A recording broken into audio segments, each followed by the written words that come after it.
Hi, welcome again to Oh That's Good. This is a conversation in which I talk to people who are experts about something, anything, and they teach me something about their field which makes them very happy, which gives them joy. Today, I am going to talk to Cricket Myers. Cricket is a sound designer. She is a prolific sound designer, I should say. She has done over 300 productions in her career, which if you don't work in theater or theater adjacent, that is a huge, huge number of productions. Like, I'm not quite sure how that is even possible. How you fit all of those in. She is a Tony-nominated sound designer for her work on Broadway. She is, I have never told you this, but you are one of my theatrical heroes. Aww. So, yeah, like legit, straight up. So I'm really excited to talk to her today, and she is going to teach me or talk to me about something. Cricket, what are you going to teach me about? Hi. So I'm going to talk a little bit about how to talk about sound in a visual world, because most of the people we collaborate with are visual people. And so I've discovered in my career that kind of getting over that barrier and learning to talk about my work in a visual way is easier than trying to teach the world to think about sound or to talk about sound. So Whoa, okay, cool. Cool. so I always start off by saying, like, okay, picture an apple. Think of all the different things, like all the different words you could use to describe an apple. Okay. So like Uh, uh, we do a lot of apple picking, so I'm just like, I mean, are you expecting visual words? yeah, visual Okay. words. I mean, I guess obviously the first thing that comes in mind are like red and green, maybe shiny, maybe the shape, maybe round, maybe full, maybe wrinkly if it's an old apple. Yeah. Yeah, there's a start. Yeah. So now you think of like a car horn. What are the different words you can use to describe a car horn? Piercing, annoying. Yeah. We Yeah. have kind of volume, loud Yeah, or quiet. volume. Yeah. We could have like harsh or soft. Okay. But we've got a lot less variety than we do Yeah. when we talk about something visual. Yeah. Yeah. We don't have color that we can talk about. We don't have Yeah. texture in the same way, so we have to come up with the cat is joining me, and so we have to come up with ways to talk about sound to people when there isn't a language for it, when there aren't words for it. So for me, the first thing I do when I start working with a new director, I start listening to the words that they already use. Some directors love the word texture. Some of them love the words tonal. Some of them, when they're talking about volume, they like the word smidge or a touch or a bump or a notch. For me, what does a notch mean? I don't know.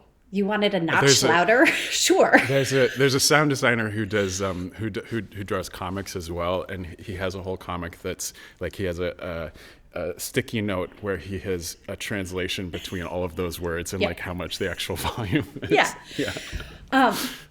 But so what I find is that to make that connection with the director, because they all start every conversation with, I don't know how to talk about sound. I start picking up on those words that they use already, the terms that they like, and I start repeating them back to them.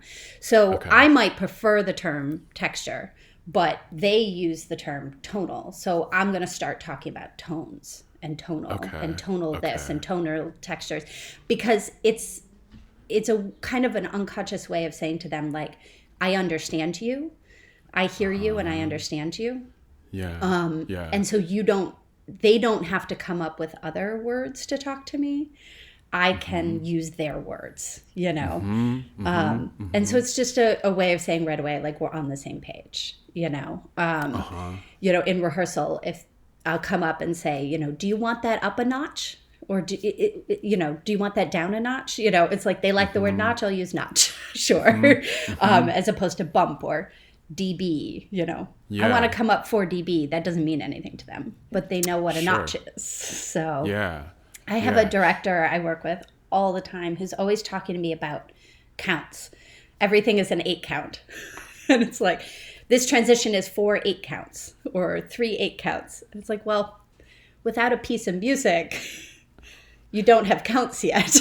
But I bet you now have an intuitive understanding of about how long their internal counting system is. Exactly. Yeah. So I can say, sure, I'll find something that's 10 counts for you or 8 counts for you.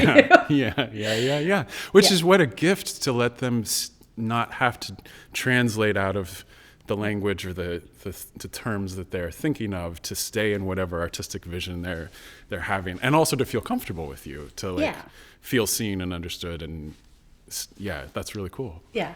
So the other thing that I do, sound designers are often the last hired, and they often aren't included in the conversations about the scenic design or the costume design.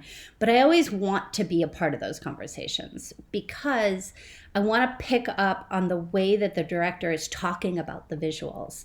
I want to understand the way they talk about fabric texture. I want to understand the way they talk about color. I want to understand the way they're using color and texture visually to tell their story. Because then when I talk about my sound, I can talk about it in the same structure. I can, we go from smooth, shiny fabrics to a rougher texture. I can talk about how my music transitions from a smoother sound to a rougher sound. So again, I can use those same arcs and use those same language that they use. One of my favorite stories is I was working on a show with a director, and I played a piece of transition music, and he came up to me and was like, I don't think that piece of music's quite right. He's like, it needs to be a little more green. And then he stopped and looked at me and went, I'm sorry, that doesn't make any sense. And I was like, no, it makes perfect sense to me, because I understood how he was using the color green in the storytelling and where green was important and where it wasn't, and what green in the costumes and the set was supposed to convey. So I knew emotionally what green meant for him and could find a piece of music that felt more green. But it's only because I was part of those conversations earlier and understood the importance of the color that note made sense to me. And we laughed about it on opening night. He's like, you made a green sound. You know? So you were able to gather and build a mental map of that artistic world that you were able to access for when to translate pieces of it to this oral part of the world. Yeah, and he could use the terms he was comfortable with. He could use the language he was comfortable with, and we could still be talking about the same thing. Do you find that there are ways in which you do that mapping regularly? Are there concepts that you reach for to try to translate visual terms to oral terms? Are there patterns that you notice when you're doing that translation? Or is it sort of is it unique for each working relationship? I think it's unique for each relationship, but you start to see patterns and trends. I had a director once say, I'm going to send you a Spotify playlist, and I'm going to write out how I describe each of these songs so you get a sense of what I'm hearing and the terms I use to describe those things. And I was like, oh, that's amazing. Because she was like, I will lay it all out for you. When I listen to this piece of music, these are the words I use to describe that piece of music. And when I listen to this is how I describe it. And it was amazing because then it told me right away what she's hearing and what she's listening to and the words she used to describe those things. What a cool tool. Do you wish other people would do that? Yeah, and it was actually one of the last shows I did kind of before everything shut down, but it's as I get back into things, I want to do that more. And even if it's I send a couple of pieces of music to the director and say, just talk about this piece of music with me so I can listen to the way you talk about it. Even though it doesn't have anything to do with the show, it'll give me a basis for what you listen to and what you respond to and how you talk about it. Yeah. It's really kind of amazing. That sounds like related to, but interestingly more specific than this visual tool that people call a mood board. Yeah. If you're working with a designer, they'll ask you to put together a mood board to see things that are resonating for you visually, things that feel in the universe that you want to work with. But also, my experience with mood boards is they also tend to be a little bit mushy, a little bit vague. It's like, okay, well, but there's a bunch of stuff here, and a lot of it's cool, and maybe it gives me some visual language to be inspired by. But this seems like it kind of has a more specific quality because it's more directed. Maybe it has a more pointed, like this is how I'm translating things in my head. So that we can keep talking. That's really interesting. I work with a lot of new directors who always start with, I don't know how to talk about sound. And I explain to them it's really important to talk to me the same way you talk to every designer. Talk about story, talk about emotion, talk about plot, talk about the journey the characters are taking. And you don't have to give me the roadmap to get where you're going. You just have to tell me where you're going, and I'll find the road there. Right. Don't. The opposite end of that is like, here's a song I want to hear. Yeah. I guess. Yeah, and whenever I encounter a director who has this is a song I want here, my response is sure. Like, I'll listen to yours if you'll listen to mine. Like, let's talk about why you like this song so much. Talk about what it's bringing to the story for you, whether it's emotional or you like the lyrics or it's the song you dance to at your high school prom and you have a connection to it. Yeah. And then give me an opportunity to find something that maybe works better. And let's listen to both. And maybe we'll fall in love with one or the other. Like, let's try it. I'm always willing to try it. I had a playwriting teacher, Donna Dinovelli, who one of her guidelines for playwriting that she saw in young writers, who I was a young writer, was that they would often put in specific songs in their stage directions, like, and then they play blah de blah by blah de blah. And she's like, just don't do that. You could put in the feeling of the song or like what you want to achieve, but don't put in a specific song in the stage directions. Yeah. We have like strong emotional responses to music, and music and sound bring back powerful memories. And so it's hard for us to separate our own personal memories and feelings about a song from the song itself. And so using it in a play might be saying one thing to you, but something completely different to the audience, you know? Yeah. And so you ask to play yours too. Yeah. Do you find that, especially, so with these new directors who you're working with, do they warm up to that process? Does that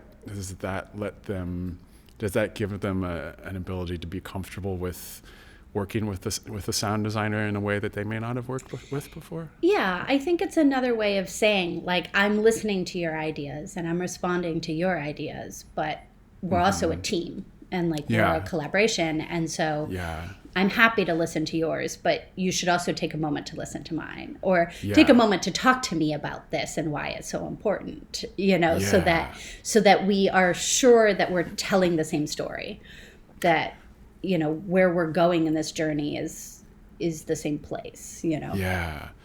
Like because one of perhaps the main reason that you're there is because of what you bring in your ability to tell the story or evoke certain things about the story with this language, and you're not an assistant to press buttons or to get the volume levels right. I'm not just a DJ.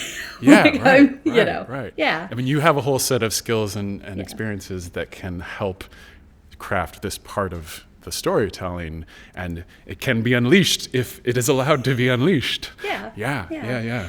And we can take, it's like finding a way to merge the visual the sound too. It's like, okay, if this is, the direction we're going, how do we make them move together? Like the most successful transitions are the ones that feel like we're moving with the music, and that the transition is still telling the story of the play, and the underscoring is there, but it's supporting the story as opposed to distracting from it, and finding the ways to make that arc happen. Yeah. Do you find that so you just described transitions moving together, visual and oral. Are there things like that, the little pieces of design pattern language, I might call it, that you deploy when you're working with these other disciplines? Like, so I want it to move with this other piece of the design, or maybe I want to move against this other piece of the design. Is there like a grab bag of those kind of tools that you use? Yeah, I mean, with the lighting designer, most of all, we're always talking about rhythm. Is this a percussive rhythm? Is this a smooth rhythm? Is this, kind of more of a swing or a laid back, or, which defines a lot of like whether we're, bumping into things or fading into things. Is it a hard stop? Is it a, that kind of, but I find that especially when I'm talking with a lighting designer, I talk about rhythm a lot. Even in a non-musical, in a play, there's such a rhythm to the actors' voices that for me, it's like when I start talking about rhythm, because I think rhythm is something that everyone knows, because we all listen to music. We all understand the idea of rhythm. Yeah, that's really compelling. And it sounds like then that you have different... Tell me if this is right, but it sort of sounds like you switch languages depending on who you're working with in the team. So if you're talking with a lighting designer, you're talking this rhythmic musical language is coming out. When you're talking with the director, there's story and narrative language coming out. Yeah. I mean, do you talk to... Who else do you talk to in a production? If anybody. Yeah, I mean, I will talk with props and scenic a lot if I need to hide speakers or microphones. But that's more of me, integrating into their visual world. Sonically, I need a speaker here. So can we hide? I need a set to not be here, right, so that the sound can get out. Exactly. Can we cut a hole or make that waste basket a open wicker thing as opposed to a solid metal can, or same with hiding microphones, but Is with the costume designer, is that so I gotta get the microphone. I mean, you gotta get it close, right? It's gotta go where it's gotta go, so let's figure out how to get it there. So yeah if you want to hear this person, right, help me out. Totally. Yeah. That's really interesting. So but you, it sounds like you often are using visual language when talking with people about sound. Do you ever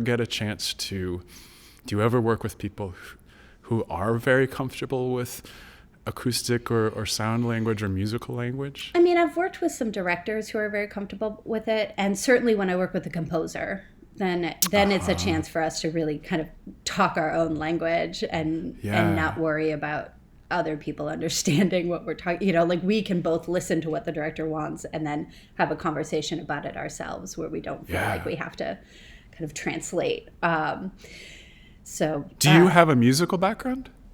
No, my mom made me take piano lessons when I was a kid because she wanted me to be able to play Memories from Cats. It was her favorite song, and she felt I should take lessons enough to learn to play it. I can't say I ever really got there. What an incredibly specific, motivating goal. That's what she wanted. Well, thank you. We'll talk again. Okay. It was great to see your face. Great to see you.